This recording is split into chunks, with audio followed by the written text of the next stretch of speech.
Modasa. IN2 trials आ रही है मोड़ासा।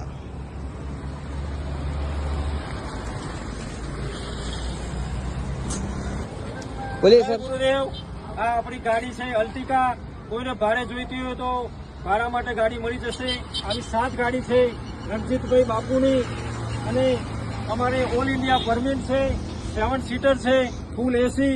તમારે કોઈ બી રાજ્યની અંદર મહારાષ્ટ્ર જવાનું હોય, તમારે રાજસ્થાન જવાનું હોય, તમારે MP જવાનું હોય અને ગાડી અંદરથી તમે જોઈ શકો છો એવો એરિયા છે, ટાઈટ એરિયા। તેનો ફૂલ 7 સીટર ગાડી, ચોખ્ખી ક્લીન કટ, ફૂલ એસી અને તમારે ફૂલ સગવડ સાથે ડ્રાઈવર પણ ઓકે છે અને વ્યાજબી ભાડે તમારે ક્યાંય જવું હોય આખા ઓલ ઇન્ડિયા પરમિટ સાથે કોઈ બી રાજ્યની અંદર તો તમારે વ્યાજબી હવે તમારે ભાડેથી મળી શકશે। તો તેનો કોન્ટેક્ટ નંબર અમે તમને આપીશું।